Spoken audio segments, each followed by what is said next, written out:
கார்த்திகை மாதம் வந்ததும் அனைத்து ஐயப்ப பக்தர்களும் ஆன்மீக உற்சாகத்தில் மூழ்கி மாலை அணியத் தயாராகிறார்கள்.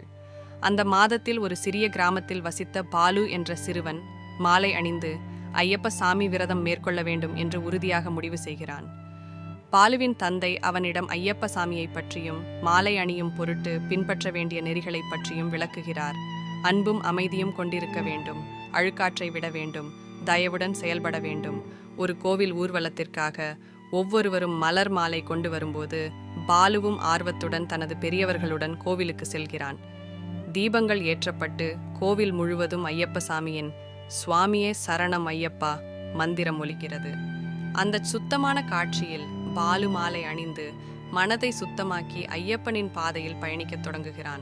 மாலை அணிந்த பின் பாலு தினமும் ஐயப்ப சுவாமியை மனதில் வைத்துக்கொண்டு தியானமும் பூஜையும் செய்கிறான். அவன் மற்றவர்களுக்கு உதவி பணிகளில் ஈடுபட்டு தனது ஆன்மீக பயணத்தை ஒவ்வொரு நாளும் உயர்த்திக் கொள்கிறான்.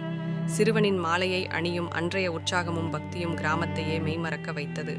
அந்த மாலை எளிய விஷயமாக தெரிந்தாலும் பாலுவின் வாழ்க்கையில் அது ஒரு மாபெரும் மாற்றத்தை உருவாக்கியது.